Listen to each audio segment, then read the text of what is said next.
So hello everyone. So this is a joint work with Simon Daoud, Adel Amar, and Missam Rezavian, my co-authors at USC.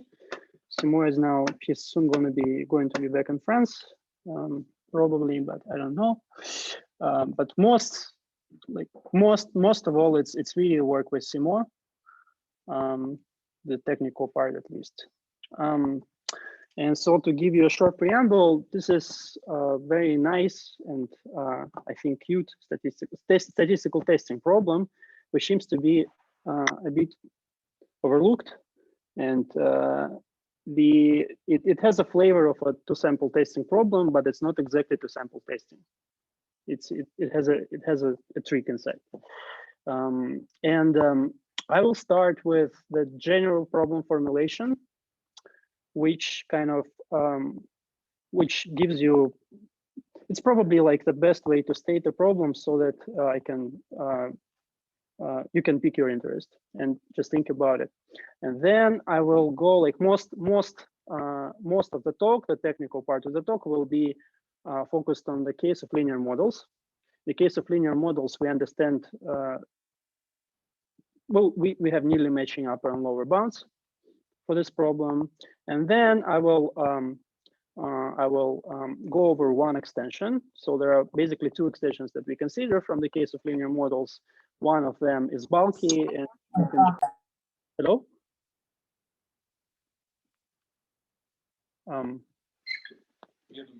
Are there any problems? Sorry, there was somebody. Okay.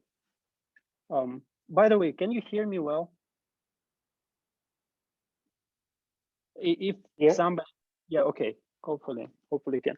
So yeah, so there are two extensions from the case of linear models, and one of them considered generalized linear models, and the result there is technical, and I won't present it here. You can check the paper.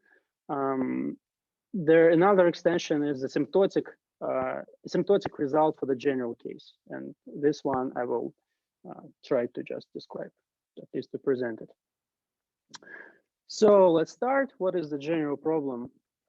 What we call model discrimination. Maybe it's not the best name.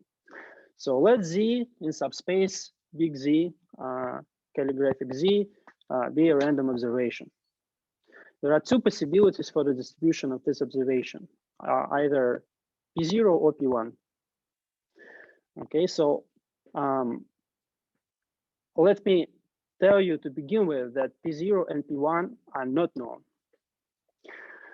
Let me assume that there is some strictly convex loss function, L of theta Z, so its convexity is with respect to theta, so theta is a parametric, is a parameter vector, so it's a parametric loss function, the randomness controlled by Z. And I can consider two population risks related to these two distributions. So I average my loss function over one of the two distributions. Then, because of strict convexity, I can, well, actually, okay, I need strict convexity and I also need existence of the minimizer. So if it exists, it's unique. So let's say that I just assume that the minimizer exists and is unique. I call it theta K. Theta K is the population risk minimizer corresponding to P0 or P1. Now, what I know as a statistician, and this is the tricky part, I know theta star, which is either theta 0 or theta 1. So somebody just showed me theta star. Okay, and they didn't show me the other guy, which I call theta bar. I call theta star the actual model and theta bar the complementary model. So sorry, LZ should be, it's a typo, should be L of theta Z, so Z is the argument. And I observed two samples. I observed the sample, ID sample from P0 and P1. And what I want to understand is I want to understand which one of the two is theta star. So in other words, I need to test, so theta star is something known, and I can awkwardly write my two hypotheses this way. Any question? Oh, Okay, it probably was a glitch. But the point is that actually theta star is known, and theta 0, theta 1 is the aggregated unknown parameter here in R2D. Let me restate this a bit. So let me contrast it with a classical setup, the classical kind of prototypical testing problem. I have one sample Z corresponding to some parameter theta. And I have two possibilities, theta 0, theta 1, which are known. So I observe only one sample, but I know two parameters. And I need to guess the theta that generates the sample, which one of the two values it is actually, theta 0, theta 1. In other words, I have two simple hypotheses about the unknown parameter theta in this setup. Now, in our setup, we observe the two samples, but only one theta star, which is either theta 0 or theta 1. And I need to understand which one of the two samples corresponds to this theta star. Or, in other words, I'm testing two composite hypotheses about the aggregate parameter theta 0, theta 1. So why I'm interested in this, we will at some point discuss it, but let me for now just not focus about it. So I can just ask about this problem per se. I think it's interesting enough. So what are these hypotheses, these two composite hypotheses? Well, as stated right now, the two hypotheses are just H0, the null is that theta 0 is equal to theta star. Theta star is given unknown, and theta 1 is something else. H1 is theta 1 is equal to theta star, theta 0 is something else. Of course, this is ridiculous because then the two parametric sets, they just intersect. So the problem is not well stated. We have the intersection of two hypotheses of two parametric sets. I don't want to work with this. So instead I say, okay, I need some separation. I need to separate the two sets. Well, what is the right notion of separation? Long story short, what we think is reasonable here. Oh, by the way, just to note that, of course, this is the bad case, right? The degenerate case when theta 0 is theta 1 and just theta star. So they just intersect, and it's not nice. The problem is just pointless because there is this point which is at the same time corresponds to the two hypotheses. So how do I separate the two sets? So essentially, I don't want this problem to depend on the parameterization. So I want it to be characterized in terms of the prediction quantities and not the estimation quantities. And so I just say, okay, let me assume a priori that theta 1 and theta 0 are separated in terms of the excess risks. So I will just say that the excess risk, there is some delta 0. It's let's say the lower bound, or actually the value of the excess risk of theta 1 with respect to theta 0. Well, with a corresponding distribution for which theta 0 is the minimizer. Similarly for delta 1. Delta 1 is the excess of theta 0 over theta 1. And then I can just say, okay, I'm interested in this problem. So I know a priori that theta 0 and theta 1 are separated as follows. And also my two hypotheses is that theta 0 is equal to theta star or theta 1 is equal to theta star with the matching sets for theta bar for the complementary model according to this separation assumption. I don't even need to formulate the sets. So what will be my task?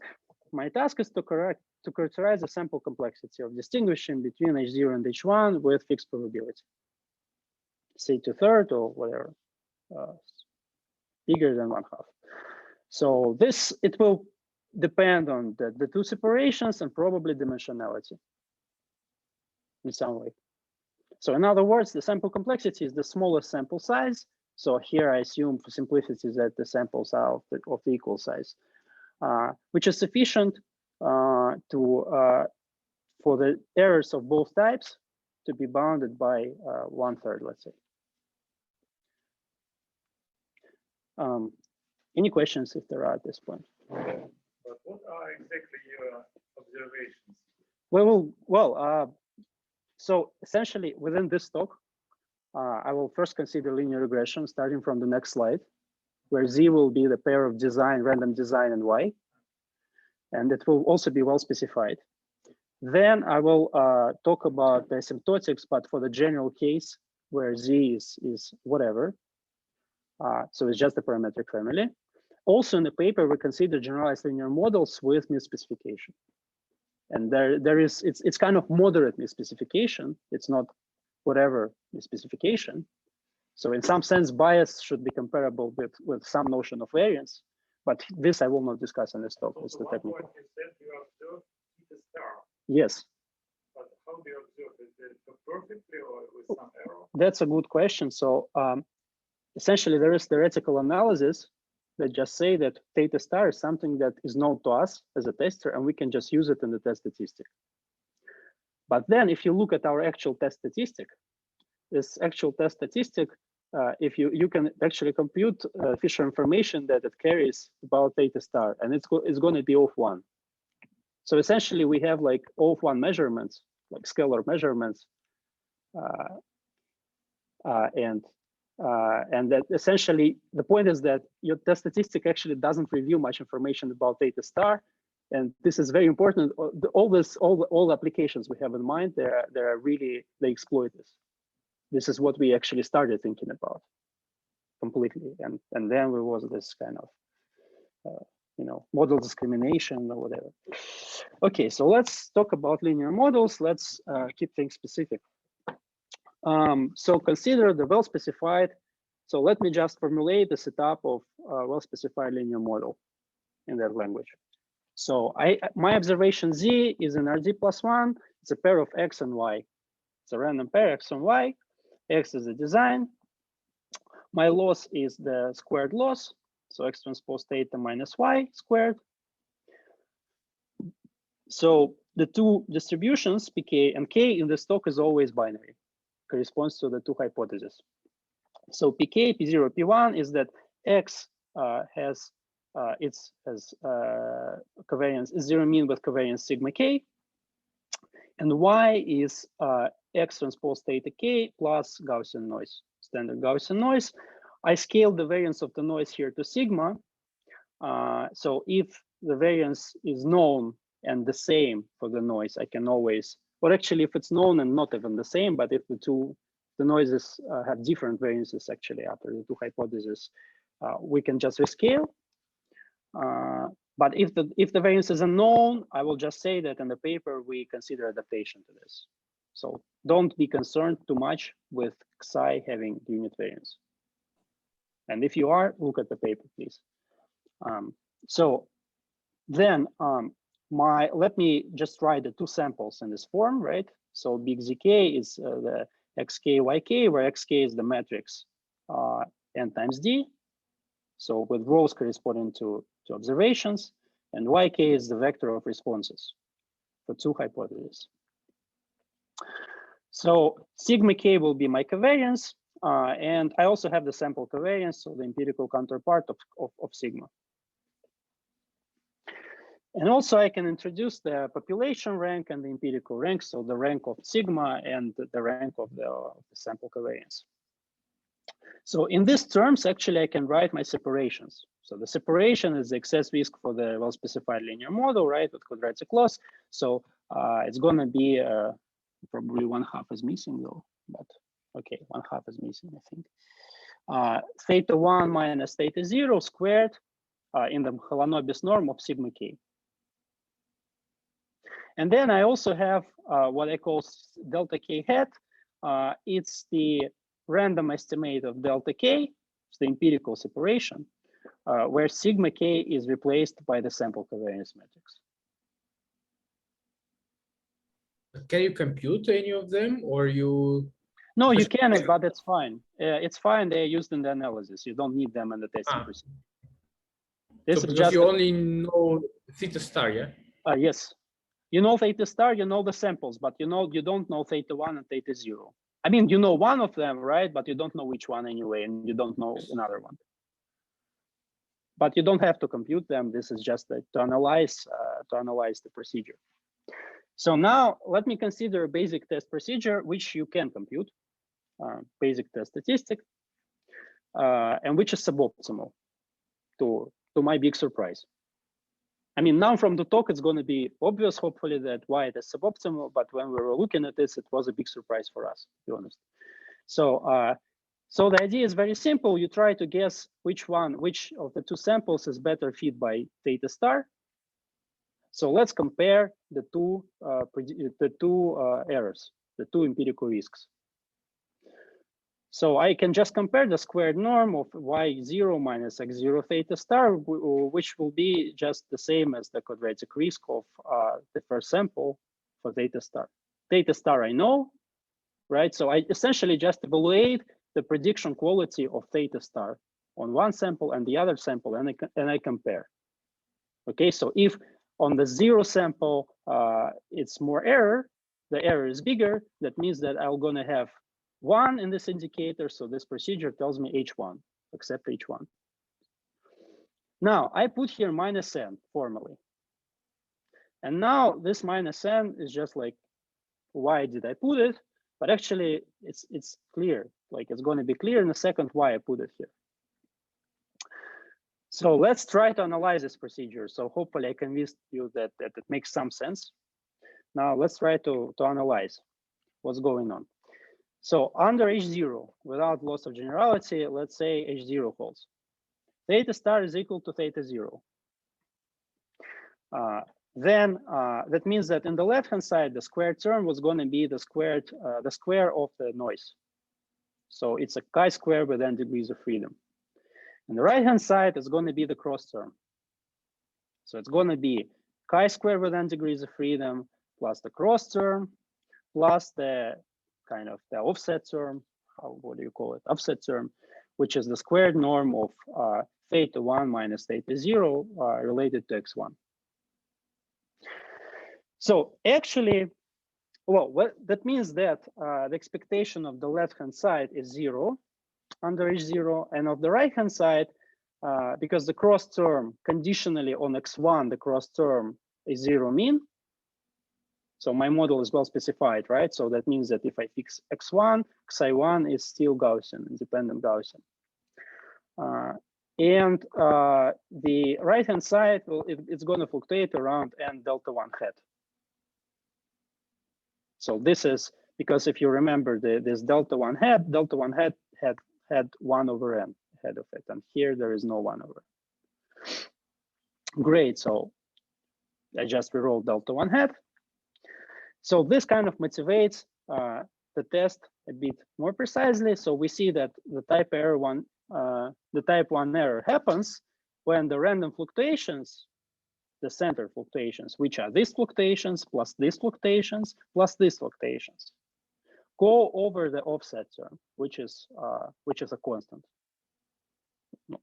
I mean, it's not mean 0. It's conditionally on x1. It has n delta 1 hat average. Any questions? Any questions now? Okay, feel free to use chat for the questions, by the way. Okay, so now let's be a bit more precise. We can just compute what will be the error probabilities here. So essentially, I repeat all my observations before. I just say, okay, left-hand side under H0 is the centered chi-square.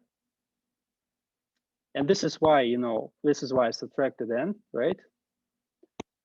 Any questions? Okay. And the right-hand side has also the cross term. The cross term conditionally on x1 is Gaussian with this variance. And there is also this non-random guy. So I do my arithmetics. I do my Gaussian bound and chi-square bound.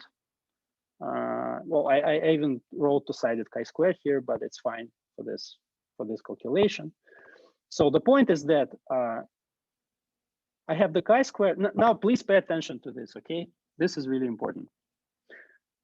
The chi-square, how I can decompose the error. So the error of the first type, right, is when we accept 1 when actually H0 held.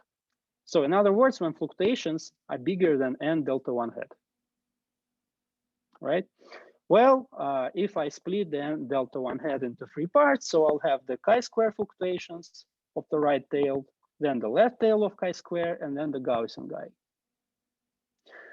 So if you do the computation, what's going on is that there are 2 terms here. There is one coming from Gaussian and the sub-Gaussian tail of chi-square.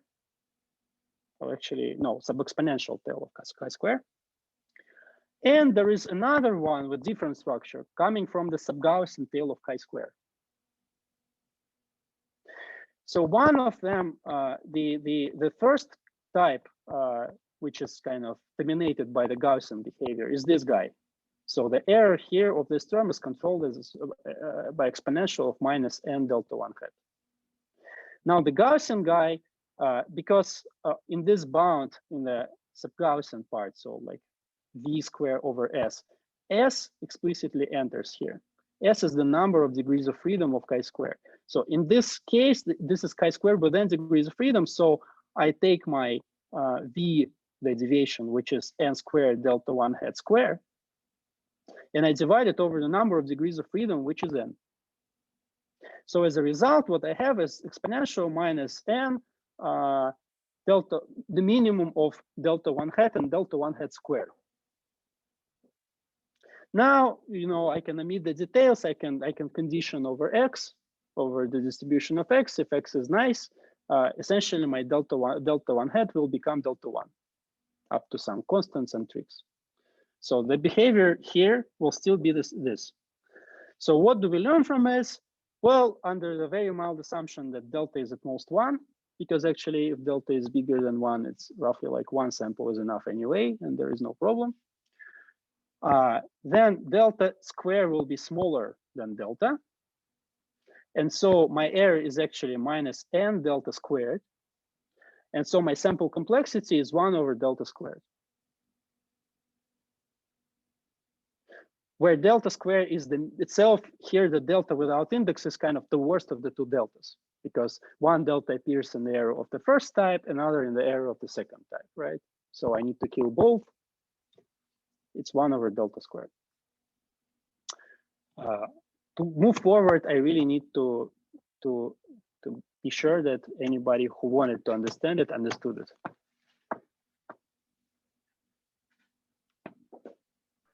Okay. Yes, clear. Thank you. Now, how do we improve over it? Okay, so essentially you need to, it's kind of clear from this analysis that here we lose here. So this term had a different behavior than this guy.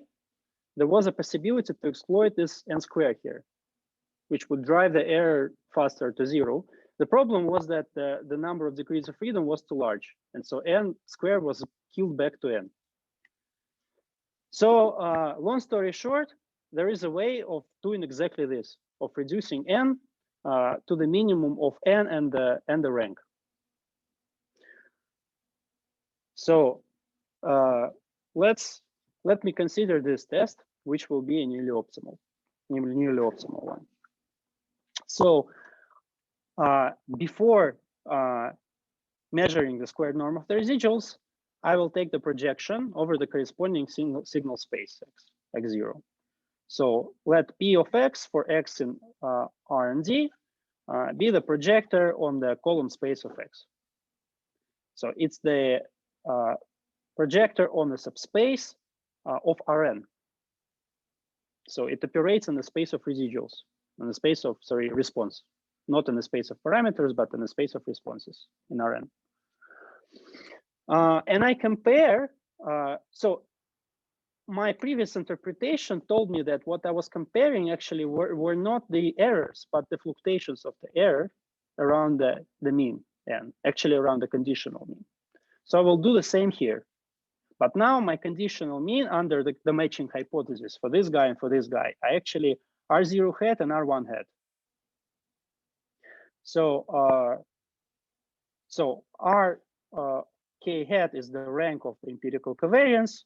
And if you essentially, if you substitute here the matching theta star, so like theta star equal to theta 0, you will have that we project, for example, here psi 0 on the subspace of dimension on the subspace spanned by the columns of this matrix, but its dimension is actually the empirical covariance rank with probability 1 conditionally on the x.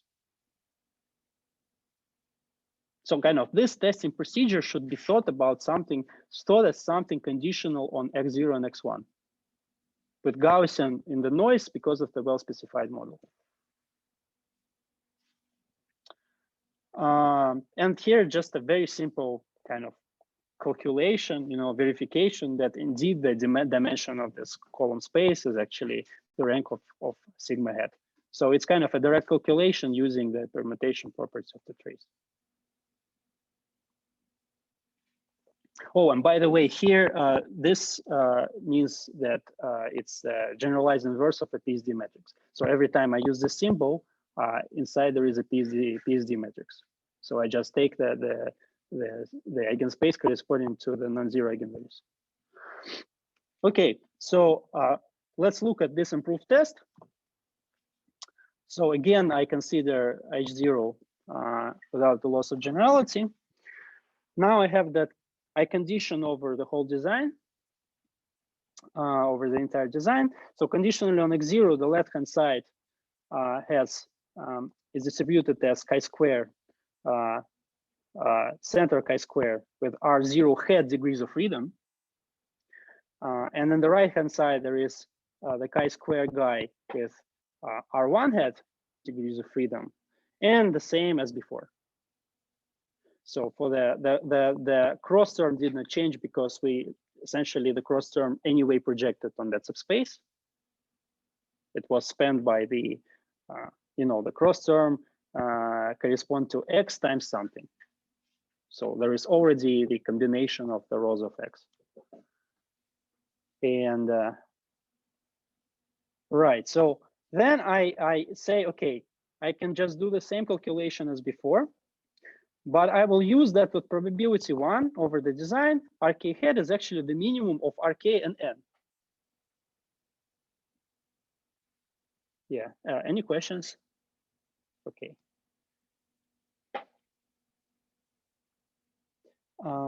Yeah, so basically, yeah, so this is what gives me the reduction, right? So I see that I will always, my number of degrees of freedom will always be smaller than the sample size, of course. Well, because of course I projected, right? So I was projecting on the subspace of the dimension RK hat, which is the empirical rank.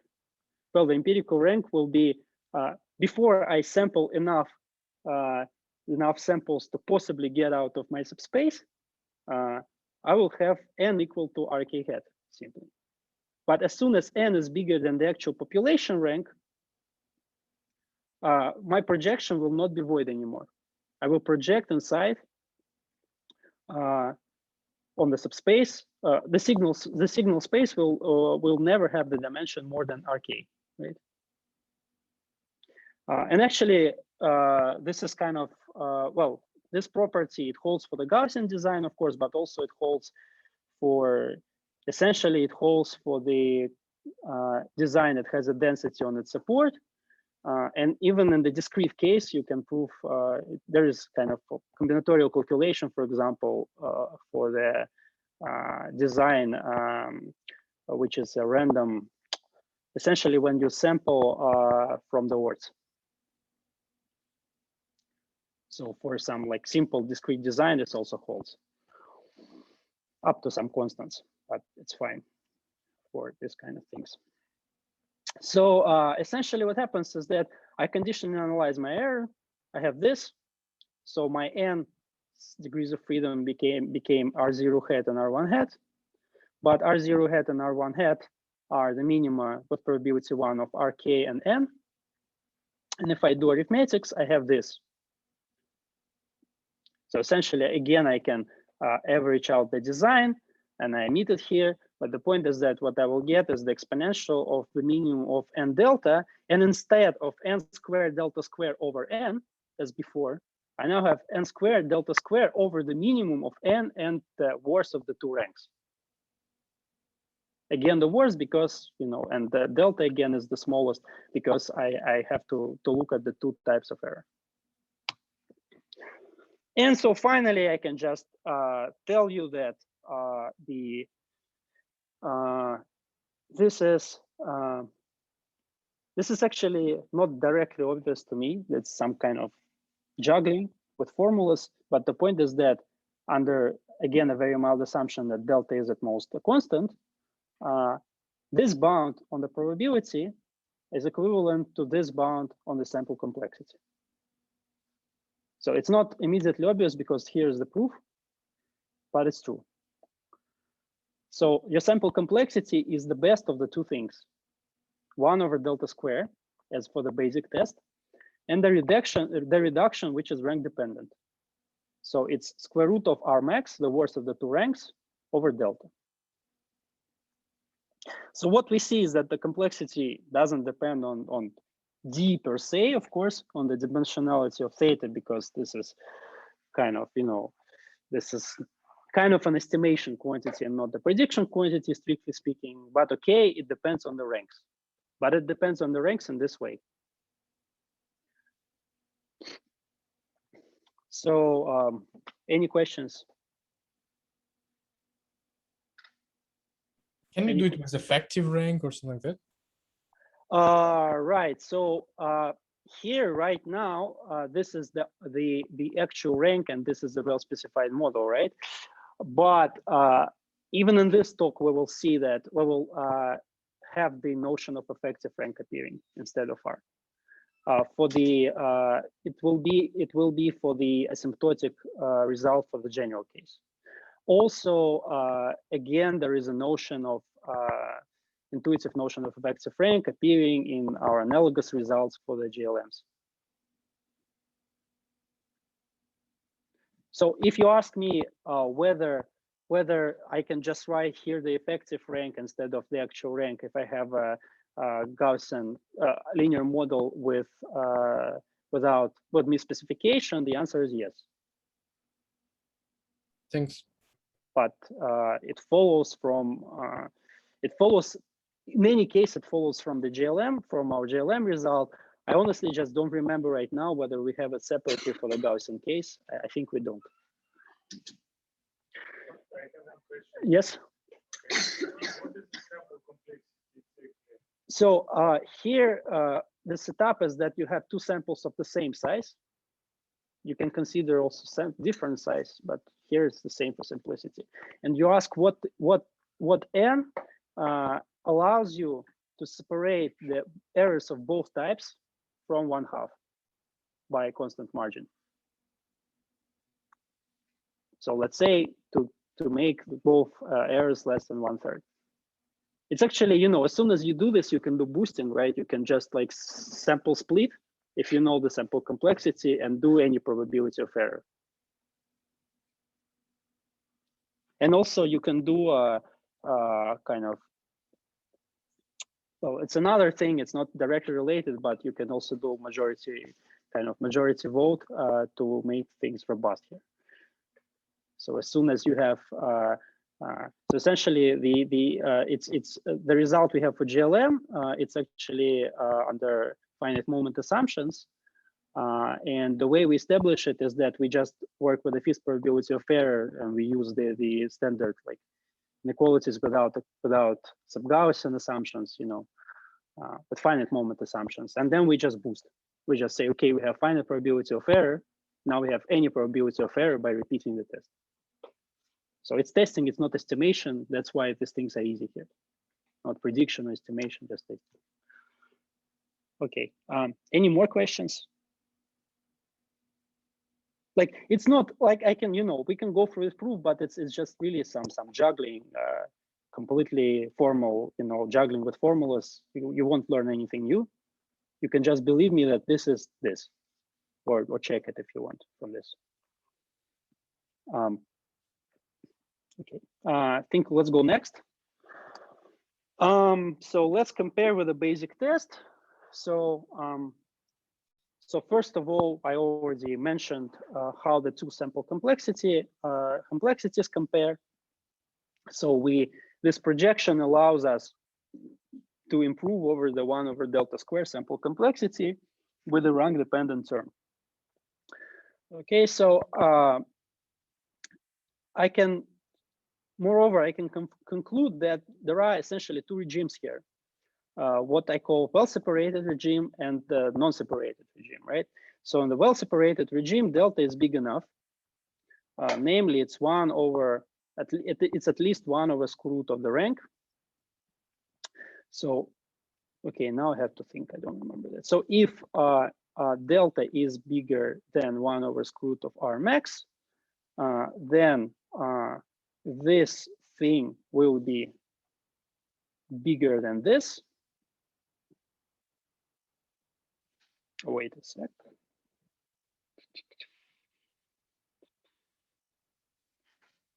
So 1 delta square is smaller.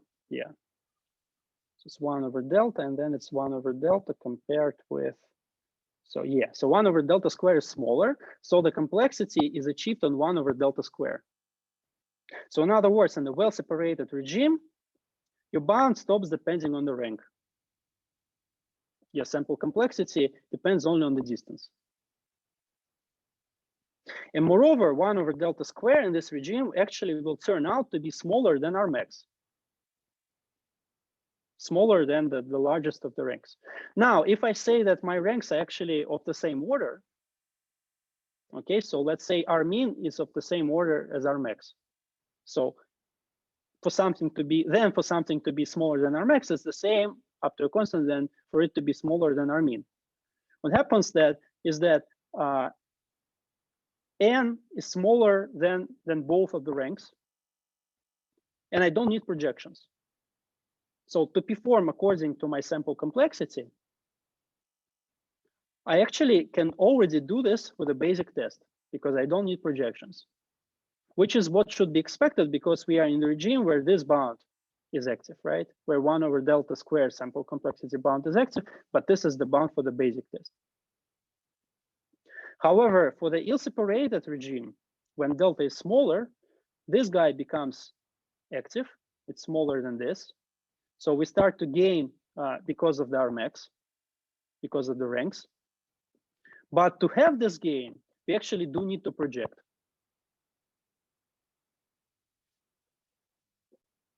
So the sample complexity here is bigger than the ranks. But when the sample complexity is bigger than the ranks, so n is bigger than R0 and R1, then the empirical ranks are equal to the population ranks, and they are smaller than n. So the corresponding signal subspaces have dimensions smaller than n, and I do need to project. In my improved test, the projections are not void; they are really there. So that's pretty much sums up what's going on for the upper bound. Then just a small interpretation. So essentially, you can interpret this. I don't know how much it is interesting, really, but let's just briefly go over it. So you can interpret this improved test in terms of the plugin estimates, in terms of the kind of ill-posed plugin estimates of theta 0 and theta 1. So this is a bit tricky. And of course, this was deduced after the result was figured out, because essentially we tried to explain to ourselves and the reader, like what are actually theta 0 hat and theta 1 hat, how do they connect to this procedure? Because the point is that here the sample complexity can totally be smaller than the ranks. If you think about it, right, in this regime, you don't have prediction estimates of theta 0 and theta 1, of course, right? It's like your sample size is smaller than the dimension of the subspace, of the signal subspace. And this is the right answer. Okay, that means that no chance that these things are even uniquely defined. They are not actually. So you can just write the normal equations and say that theta 0 hat and theta 1 hat are arbitrary solutions to these equations. And then you can actually express the squared norm of the residual. It turns out that by some massaging, it's this. It's what you measure is the squared distance respect to empirical covariance of your plugin estimate minus theta star. The plugin estimate is not unique, but in this space, okay, of sigma hat, it is unique actually. And this is what you measure. So you actually compare this guy with its average over with its expectation under the matching hypothesis, conditional expectation, conditional over x0 or x1 here. And if you rescale by n, so it's the same test, this is what you actually compare. You compare the fluctuations of the two guys against their conditional averages.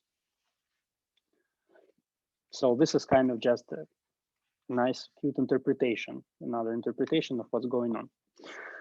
And now I will kind of teach the idea for applications, and then in the end we will look at applications if time permits. So how we actually started to think about, we were thinking about the following. Can you test the identity of theta star without being able to recover theta star? So in all this story before, theta star, I said theta star is known to the statistician, right? But actually, if you look at our test statistic, for example, here, right? Well, theta star is accessed by, like, 4 scalars at most. It's like really a constant number of some measurements of theta star that our test accesses. So it doesn't really need full access to theta star. Well, okay, you can also say, well, but I observed the 2 samples and one of the 2 samples allows me to learn theta star. Well, yes, that's true. But the thing is that what is your sample size? So your sample complexity is this. But what is the sample complexity, even if somebody told you the right sample? So you already know the identity of whether theta star corresponds to the Z0 or Z1. How can you estimate? What is the sample size to estimate? Well, at least you need this. So to estimate, let's say, well, roughly, okay, you need the rank over delta. So to estimate each of the 2 models, theta 0 and theta 1, up to the prediction distance delta, you need the rank over delta samples.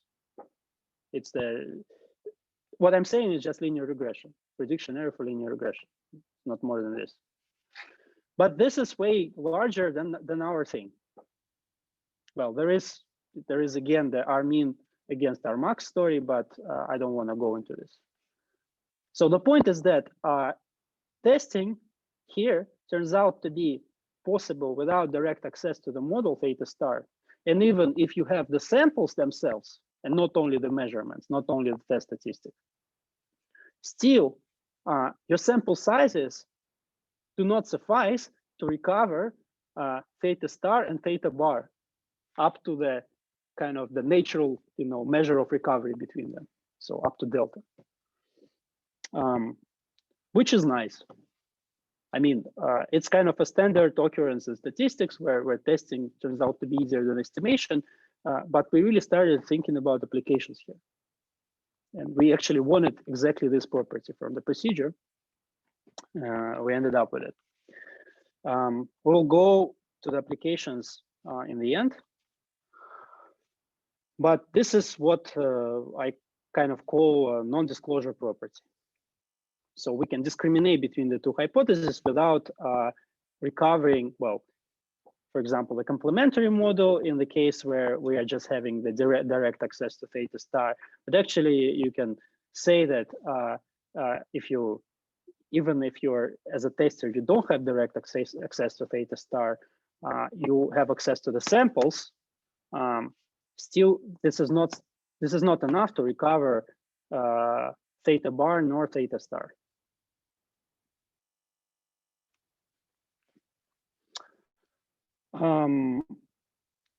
Probably better to discuss this when we deal with applications, because it's probably way too abstract right now.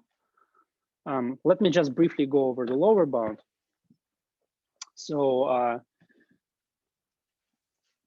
for the lower bound, essentially we need to lower bound the sum of the two errors, the first and second type. So we use the standard minimax setup. We fix one of the covariances to be rank R. What we do with the other covariance, don't remember it now.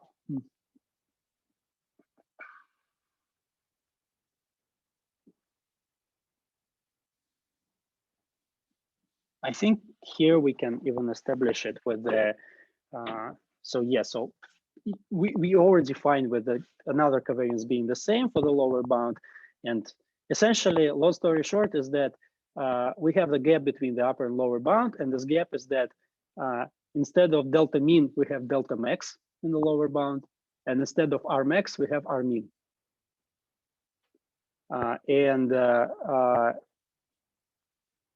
We think think the upper bound can probably be improved.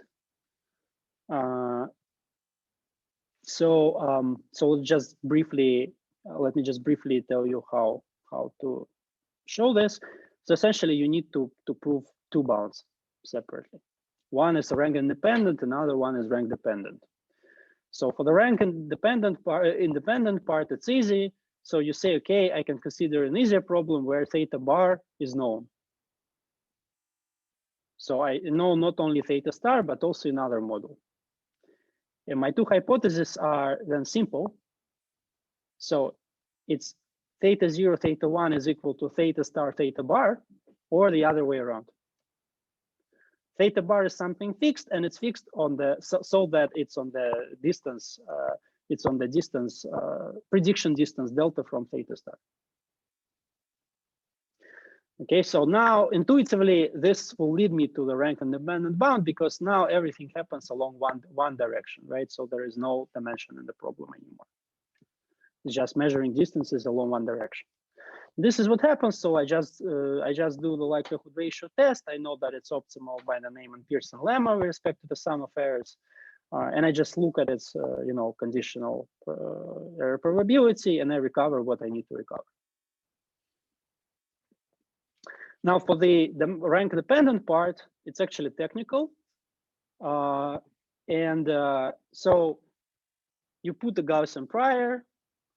Then you have to lower bound the bias risk, and then you massage. You massage, and you do by the Neyman Pearson lemma. You just really need to lower bound the bias risk, but then you actually need to do some technical lower bounding, and you're done. I don't have any simple explanation, and to be honest, it was quite surprising to us why it is so technical here, but it is. Yeah, so now, Nikita, answering your question, beyond the linear models. So let me just briefly announce what's going on, and then we'll go into some details. So essentially, we consider the asymptotic regime where the sample size goes to infinity, whereas R0, the two ranks are fixed, and delta goes to 0, so that n delta scales to constant. This is the right scaling, because if you look at first of all, it's the right scaling because then you just apply the central limit theorem directly, and the proof is kind of quite easy. I mean, it's essentially some central limit theorem plus massaging, okay? But then another reason why it's natural is because if you actually look at the previous bounds on the probability of error, then it was n delta, the whole aggregate, the whole product that entered, and not n and delta separately. So it's natural to just say that now n delta is something which we call lambda, and it converges to a limit. So then essentially what we show, high level picture, is that the upper bound is this, the exponential, the probability of error, the exponential of the smallest of n delta and n delta square over n squared delta square over the worst of the two effective model ranks. Now the devil is in the detail how you define the effective model ranks. We will look right now on the asymptotic result, and then there is a generalized linear models where kind of you have a similar flavor of the result.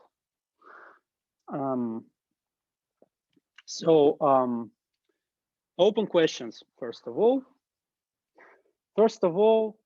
How to close the gap for linear models between the upper bound and lower bound that I mentioned. Second, we will look at the asymptotic result, but what would be the non-asymptotic way of proving this? Then, in applications that we will again consider briefly, essentially, you really kind of tend to work with the distributions that are mixtures. So somehow in the applications that we have in mind, one or both of the distributions P are actually mixtures, and whereas our upper bounds apply, the lower bounds don't apply. And so one can possibly do better knowing the structure. So would be interesting to look at this. And what can be learned about the two-sample testing? So there is, okay, so let me just briefly mention what is two-sample testing. Two-sample testing is the problem where you are given two samples, Z0 and Z1 in our terminology, and nobody told you theta star. They just ask you to check whether the two samples correspond to the same distributions or the two different distributions.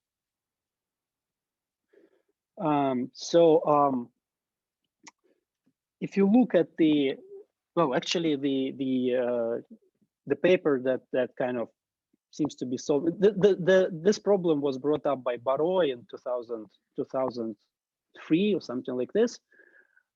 Recently, there was a work with random design. So Barreau considered the case of orthogonal design. So the question of design goes, it's kind of eliminated. But we see from this kind of story that randomness of the design can actually be something that can be exploited here.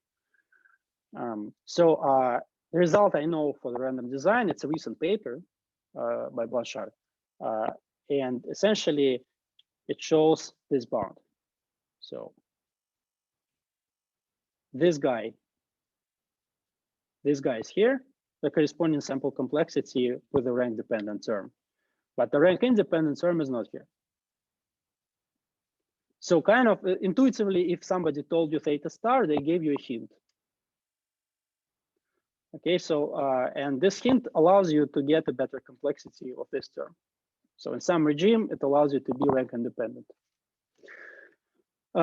But there might be different setups to sample testing. For example, I started looking at the setup where you have the same mean in the design and non-zero mean. And when you resample, the mean stays the same. And then you can kind of try to exploit the fact that the mean of the design is the same with time. Now, in the remaining time, let me just briefly go over the asymptotic result or go over the applications, actually both. Do I have 7 minutes more? Okay. So first, the idea for the asymptotic general results. So the hardest thing was actually to figure out the test statistic. Okay, so that was some insight. Now it will seem again completely logical. So let's start.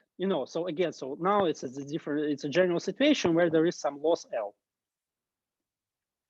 and there is a corresponding empirical risk, which I call LK hat. So it's the loss related at theta on a sample big Z K. So this is its gradient, and that's the empirical Hessian at any point theta. So now my Hessians are not flat, so they depend on theta because it's not the quadratic case anymore. Let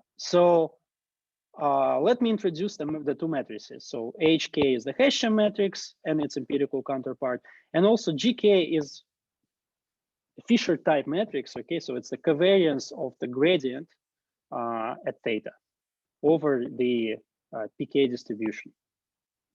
So I know that in the well-specified case, I have this. So this is called Bartlett identity. So I have the two matrices are equal at the population minimizers. Otherwise, I can just introduce the standardized Fisher matrix, so I can rescale G by the HK. It's my way. I don't know it might be the standard nomenclature that I don't follow, but I just used to write things this way. And I can introduce the effective rank, which is just a trace of this guy at the population risk minimizer. So if in the well-specified case, it's just going to be RK, the rank of the Hessian.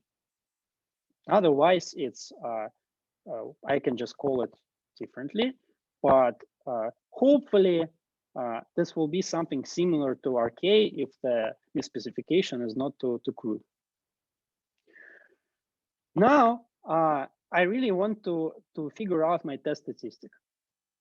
So I know that in the Gaussian case, this is my test statistic. I also know that I have this kind of zoo of objects here, like Hessian, gradient, empirical counterparts, blah, blah, blah. So I look at this guy, okay, and I say, okay, I rewrite the projector guy this way, and the residual, I put the X from the residual here. And then I also write formally my quantities, the gradient and Hessian for the linear model. And recognize that actually in the case of the linear model, I got this guy. What I was looking at was actually this aggregate. I looked at the squared norm of the gradient of the empirical risk at theta star. And the norm was the dual norm of the Hessian. Actually, the pseudo-inverse guy. So this is the Newton decrement, right? So this is the Newton decrement of the sample corresponding to this empirical distribution evaluated at theta star. So actually, what I have to compare, in my test statistic, the empirical, the fluctuations of the empirical Newton decrements for the two samples, how they deviate from their expectations, their conditional expectations under the matching hypothesis. The problem is that I don't exactly know these conditional expectations, but actually in my asymptotic regime, I kind of know them. I can just replace them with something that I can compute with their unbiased estimates that can be computed from the data in this form. The point is that here I'm able to use theta star in both cases. I don't need to know theta 0 and theta 1. The reason I'm allowed to do this is actually because delta goes to 0 in my asymptotic regime. And so theta 1 goes to theta 0 in the right space. So you can prove, it's not hard to prove that this test has the promised error bound, where rho max is the worst of the two effective ranks. And then we kind of do a similar thing for generalized linear models, but it's way more technical, and I don't want to. It's an hour enough, but I will be happy to discuss it offline. There is some technical work there, but you can prove results with weak moment assumptions and with misspecification. And now about applications. So very briefly. So consider the following protocol. There is a learner, what we call learner. Think of learner as Google, like Fang, a big company. The learner has a very big data set, and they train a prediction model. The very big data set will correspond to our population distribution, P star. Because it's a very big data set, so we just think about it as the whole population. We don't care that it's discrete.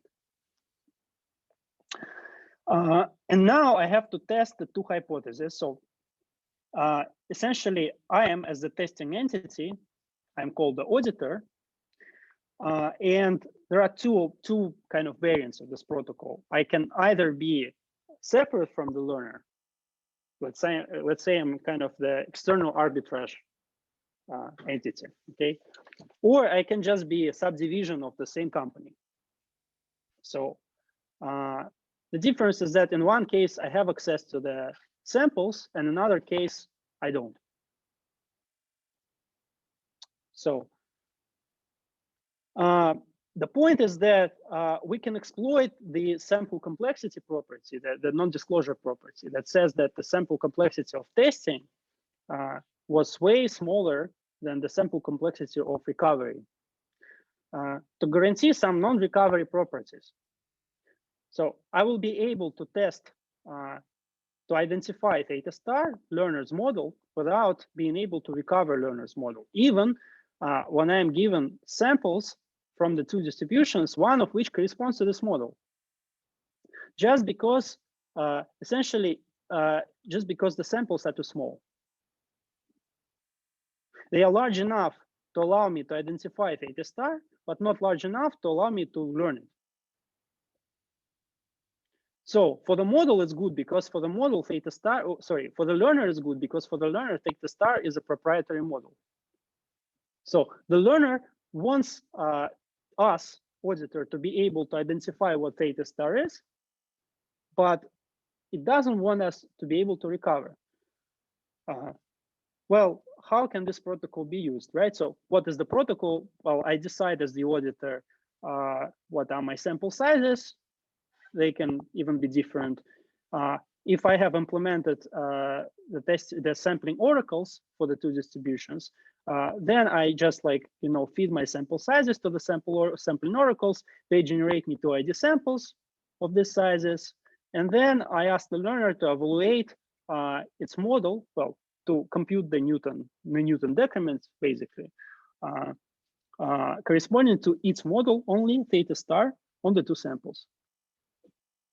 Then, as the auditor, I either just compare the two numbers, essentially, the fluctuations of the two Newton decrements, or I can even have the two samples and compute everything myself. Now, let's look at the two applications. So an easier application and a more complicated application. So an easier application. Probably less useful, but easier to explain. So let me have a population of Democrats and Republicans. Okay, and I have a data set, and I want in this data set for them to be fairly represented.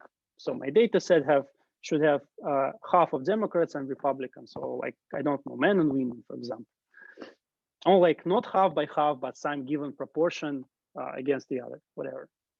So I will define H0 to be the 1/2 mixture of Democrats and Republicans, and H1 to be some shifted mixture. So if I know this, how much H1 is different from H0, so what is delta?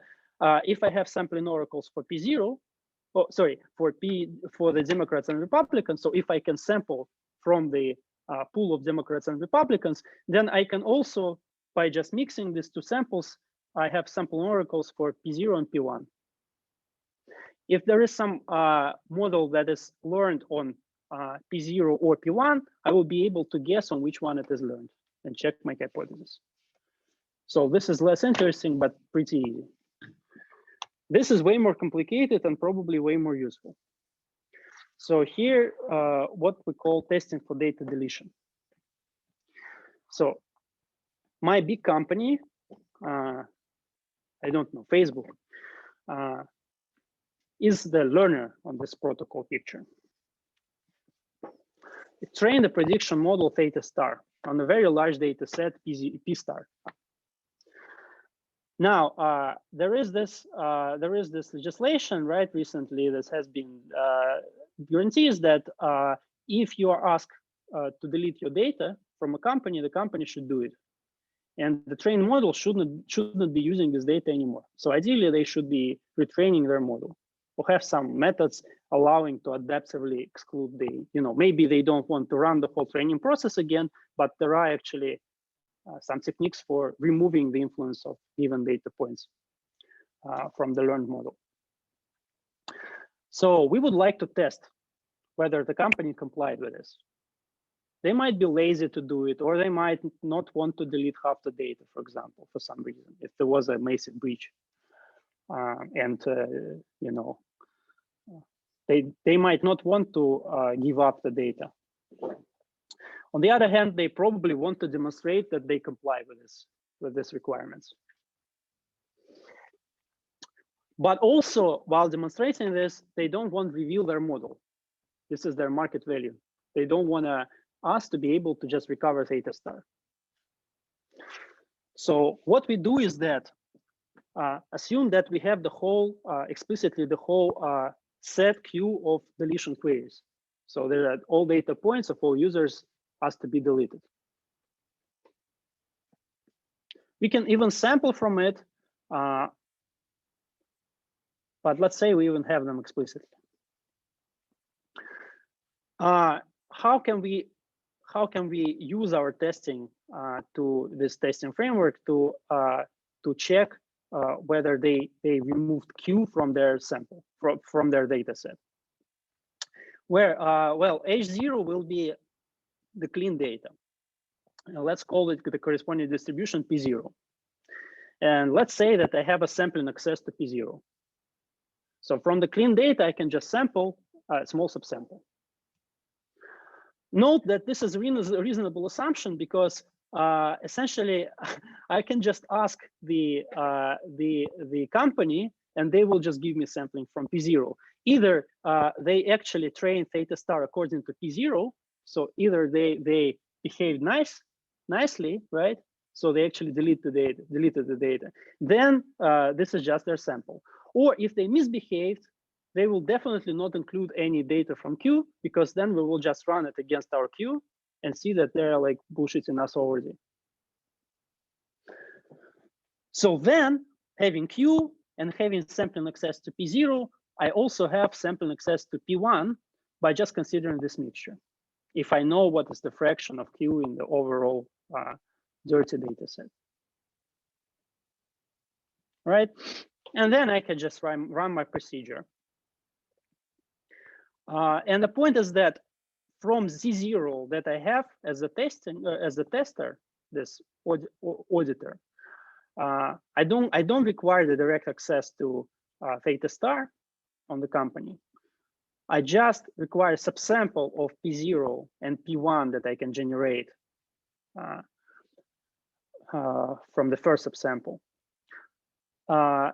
They will be enough to run the testing procedure to test H0 against H1, so clean data against dirty data, right? Without being able to recover theta star, because my sample sizes will not be enough. This is something with which we started. Okay, so now there is a catch, of course, that here the distribution is a mixture. So it's really not linear regression at all. At least not a well-specified linear regression. But at least there is some approximation of the theory to this setup. I'm done, I think. Thank you. Okay, thank you. Any questions?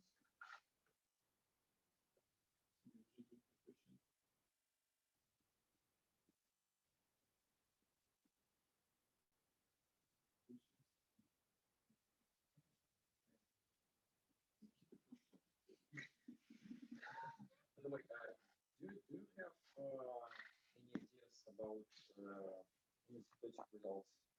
Sorry, about what? Yeah. Yeah.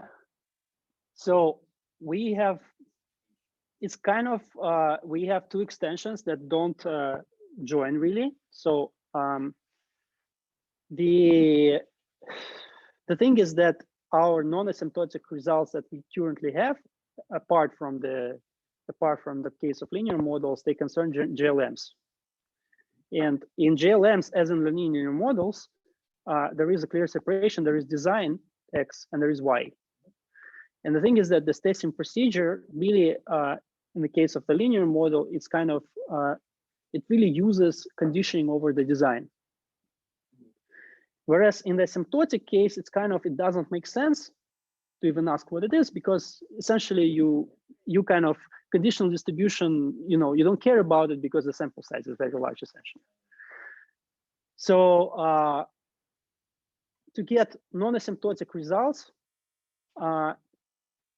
well, we can probably go from the GLMs that we have with canonical parameterization to GLMs in a more general sense, kind of really generalized linear models in the sense that generalized linear prediction models, okay? You're trying to predict Y as some function of the linear combination of X, okay? But you don't require your link function to be, to have the exponential family structure.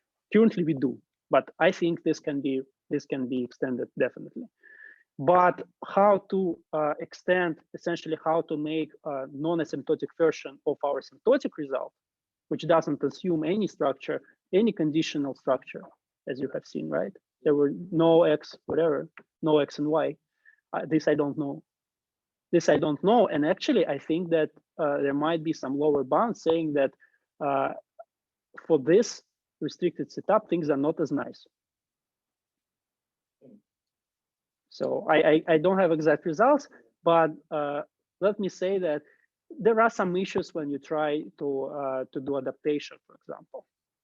So when you don't know the variances, in the case of linear models, your adaptation procedure, there is actually a catch which I didn't mention. In the case of linear models with specification, with the right specification, you can easily adapt to the unknown different variances of the additive noise. But it turns out in the generalized linear models, doing a similar thing actually requires you to be able to resample the noise once, conditional on the design, which is a strong assumption. So there are structural, what I want to say is that there are structural difficulties and things might not even be as nice. Okay. So any other questions? Max, Nikita Pushkin, I think, that's a question. Nikita, do you have a question? I think Nikita doesn't hear you. Nikita, one second. Yes, no. I know that he is Pushkin. I'm trying to. I kind of learned it already, but okay, that's fine. Any questions, guys?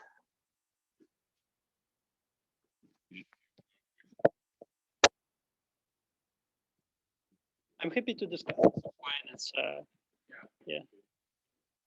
Okay, so thank you very much. Good.